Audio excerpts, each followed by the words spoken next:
পূজার দুটি ব্যতিক্রম বিশেষভাবে লক্ষণীয়। প্রথমত, সাধারণ রীতি অনুযায়ী সুপ্রচলিত প্রতীকে অর্থাৎ ঘট, পট, মূর্তি বা যন্ত্রে দেবীর অধিষ্ঠান কল্পনা করে পূজা না করে পূজা অনুষ্ঠিত হলো এক মানবীর দেহ অবলম্বনে, তাতে আদ্যাশক্তির অবতরণ ঘটিয়ে। প্রসঙ্গত উল্লেখ্য যে মূর্তি বা বস্তুতে পূজ্য দেবতার অধিষ্ঠান কল্পনা করা হয়, সেই মূর্তি বা বস্তু পূজা সেই দেবতার প্রতীক অথবা প্রতিমা। মানব প্রতিমায় পূজা রীতি বহুল প্রচলিত না হলেও একবারে অপ্রচলিত নয়। মানব প্রতিমায় কুমারী পূজা একটি সুপ্রচলিত শাস্ত্র অনুমোদিত রীতি। দ্বিতীয়ত, দক্ষিণাকালীর পূজা না করে শ্রীরামকৃষ্ণ পূজা করলেন সর্বসিদ্ধি প্রদায়িনী ত্রিপুরা সুন্দরী ষোড়শীর। কালীর ফলহারিণী রূপের কোনো ধ্যানমন্ত্র বা পৃথক পূজাবিধি নেই। অর্ধরাত্র পূজার মুখ্য কাল। স্থলেও দীপান্বিতাবৎ পূজা প্রকরণ ও ব্যবস্থা গ্রাহ্য। স্বাতন্ত্র শুধু উপচারে নিবেদনের বেলাতে। অন্যান্য বহুবিধ উপচার নিবেদনের সঙ্গে নানাবিধ গোটা ফল দেবীকে নিবেদন করাই এই পূজার বৈশিষ্ট্য। সর্বার্থ সাধক প্রকৃত বৈদিক ধর্মের প্রবক্তা আচার্য শঙ্কর ভারতের এক প্রান্ত থেকে অপর প্রান্ত পর্যন্ত পরিভ্রমণ করে শুধু ধর্মপ্রচার করেই ক্ষান্ত হননি, তার রক্ষণেরও একটি স্থায়ী সুপরিকল্পিত ব্যবস্থা করে গিয়েছেন। তাঁর এই মহৎ উদ্দেশ্য কার্যকরী করবার মানসে ভারতের 4 প্রান্তে, দক্ষিণে তুঙ্গাভদ্র নদীর তীরে শৃঙ্গেরি মঠ, পূর্বে পুরীতে গোবর্ধন মঠ, পশ্চিমে দ্বারকায় সারদা মঠ এবং উত্তরে বদ্রিকাশ্রমের নিকট জ্যোতির্মঠ। 4টি মঠ স্থাপন করে তিনি 4 জন সুযোগ্য শিষ্যের উপর মঠগুলি পরিচালনার দায়িত্ব অর্পণ করেন। সন্ন্যাসীদের সঙ্গবদ্ধ করে তাদের সুষ্ঠুভাবে পরিচালনার জন্য এই 4 জন মঠাধীশের নেতৃত্বে সন্ন্যাসীদের 4 ভাগ বিভক্ত করে ভারতের 4 অংশে তাদের কর্মক্ষেত্র নির্দিষ্ট করে দেন। এইসব সন্ন্যাসীদের পরিচিতি পুরী, গিরি, ভারতী, তীর্থ, বন, অরণ্য, পর্বত, আশ্রম, সাগর ও সরস্বতী, এই 10টির কোনো একটি নামে। তাই তারা 10 নামে সন্ন্যাসী নামে পরিচিত। শিষ্যদের প্রতি আচার্যের নির্দেশও আছে। দ্বারকাধাম, পুরীধাম, জ্যোতির্ধাম ও রামেশ্বর ধামের 4 মঠের নাম হবে যথাক্রমে সারদা মঠ, গোবর্ধন মঠ, জ্যোতির্মঠ ও শৃঙ্গেরি মঠ। আর সারদা মঠের অধীন তীর্থ ও আশ্রম সম্প্রদায়, গোবর্ধন মঠের অধীন বন ও অরণ্য সম্প্রদায়, জ্যোতিমঠের অধীন গিরি, পর্বত ও সাগর সম্প্রদায় এবং শৃঙ্গেরি মঠের অধীন সরস্বতী, ভারতী ও পুরী সম্প্রদায় থাকবে। সন্ন্যাসীদের এই 10 সম্প্রদায় 4 মঠের অধীন থেকে ওই সকল মঠের নিয়ম ও নির্দেশ অনুসারে ধর্ম অনুষ্ঠান ও প্রচার করবে। শ্রীরামকৃষ্ণের সন্ন্যাস গুরু পরিব্রাজকাচার্য শ্রীমৎ তোতাপুরী, সেই সূত্রে শ্রীরামকৃষ্ণ সঙ্গের সন্ন্যাসীরা গুরু পরম্পরাক্রমে পুরী সম্প্রদায়ভুক্ত। পুরী সম্প্রদায়ের মূল মঠ শৃঙ্গেরিতে। শৃঙ্গেরি মঠের তথা পুরী সম্প্রদায়ের অধিষ্ঠাত্রী দেবী কামাক্ষী। কামাক্ষী দেবীর মন্দির রয়েছে দক্ষিণ ভারতের কাঞ্চিপুরমে। সেখানে দেবীর ষোড়শী মূর্তি প্রতিষ্ঠিত। আচার্য শঙ্কর সেখানে শ্রীযন্ত্র প্রতিষ্ঠা করে যন্ত্রপরি এক মন্দির নির্মাণের ব্যবস্থা করেন এবং দেবীর বিধিসম্মত নিত্য পূজায় প্রবর্তন করে যান। আগেই বলা হয়েছে শ্রীরামকৃষ্ণ সঙ্গের সন্ন্যাসীরা পুরী সম্প্রদায়ভুক্ত এবং পুরী সম্প্রদায়ের অধিষ্ঠাত্রী দেবী কামাক্ষী, যার অপর নাম ষোড়শী, ত্রিপুরা সুন্দরী, রাজরাজেশ্বরী বা শ্রীবিদ্যা। আচার্য শঙ্কর যে দেবী শ্রীবিদ্যাকে কামাক্ষী নামে কাঞ্চিপুরমে প্রতিষ্ঠা করেছিলেন, শৃঙ্গেরি মঠে তিনি বিরাজমানা শ্রীযন্ত্রে মঠের অধিষ্ঠাত্রী দেবী রূপে, আর তাকেই শ্রীরামকৃষ্ণ যুগে প্রতিষ্ঠা করলেন শ্রী মা সারদা দেবী রূপে জীবন্ত প্রতিমাতে। ভাবি শ্রীরামকৃষ্ণ সংঘকে সতত নিয়ন্ত্রিত ও পরিচালিত করবেন বলে। এইখানেই পূজার পূর্ব উল্লেখিত আপাতদৃষ্ট ব্যতিক্রম দুটি সামঞ্জস্য এবং শ্রী মা সারদা দেবীকে ষোড়শী রূপে পূজা করবার সার্থকতা। শ্রী মা সারদা দেবী সম্বন্ধে শ্রীরামকৃষ্ণের একটি মন্তব্য আলোচ্য প্রসঙ্গে বিশেষ অনুধাবনযোগ্য। তিনি বলছিলেন, ও সারদা সরস্বতী জ্ঞান দিতে এসেছে, এ জ্ঞানদায়িনী মহাবুদ্ধিমতী। ও কি যে সে, ও আমার শক্তি। কাজেই এই মহাপূজার শ্রী মা সারদা দেবী রূপ জীবন্ত প্রতিমা যে সর্বশ্রেষ্ঠ আধার, তাতে সন্দেহ নেই। বিচিত্র পূজার বিচিত্র প্রতিমা।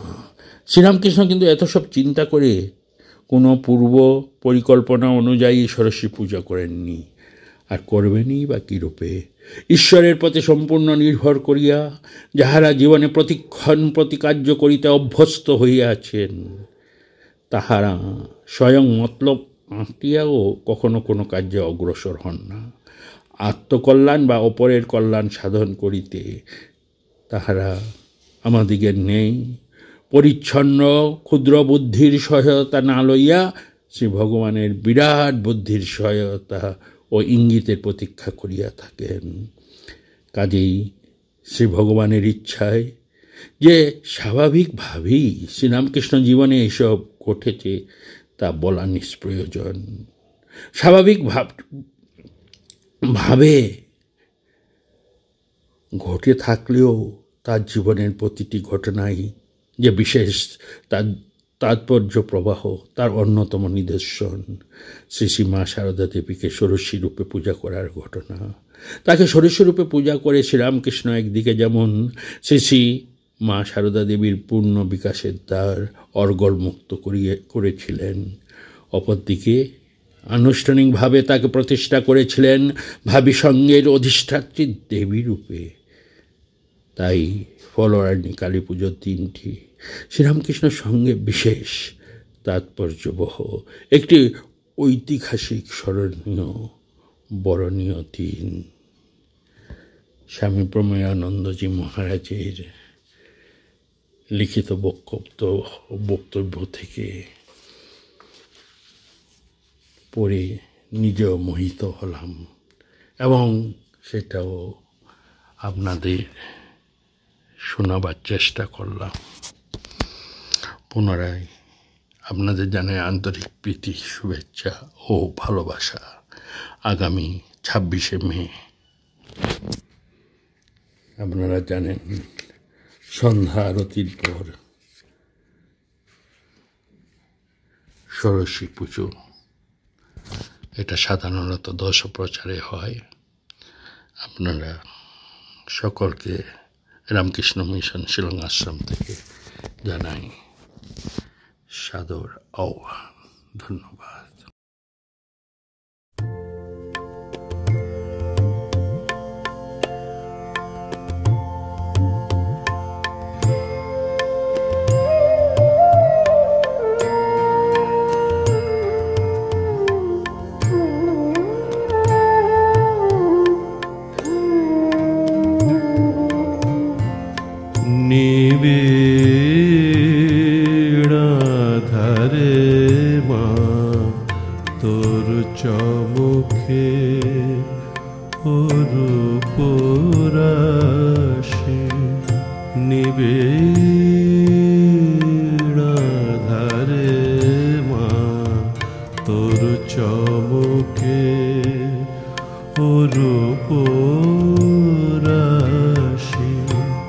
তাই যোগী ধ্যান ধরে হয়ে গিরি গুহাবাসী,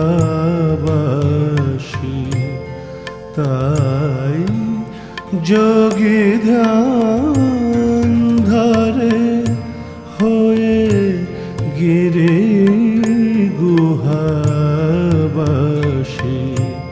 নিবিড় আধারে মা তোর চমুখে অরূপ রাশি।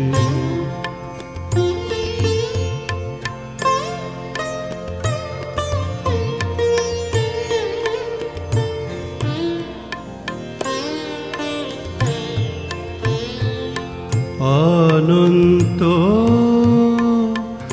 আধার কোলে মহানির্বাণহীন রে, অনন্ত আধার কোলে মহানির্বাণহীন রে, চির শান্তি পরিমল অবিরল যায় ভাসি নিবিড় আধারে মা তোর চমকে অরূপ রাশি নিবিড় আধারে মা তোর চমকে অরূপ রাশি।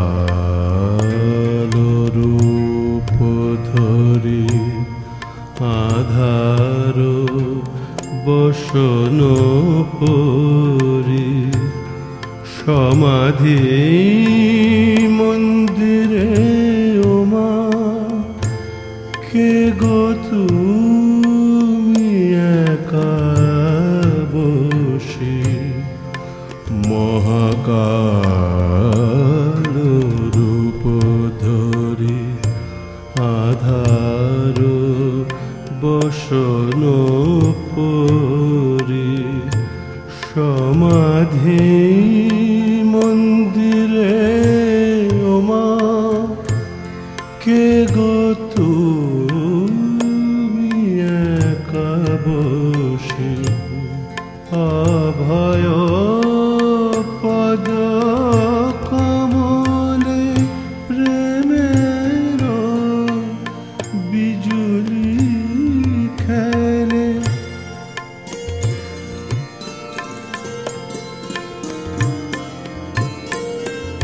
অভয় পদ কমলে প্রেমের বিজুলি খেলে, চিন্ময় মুখ মণ্ডলে শোভে অট্ট অট্ট হাসি নিবিড়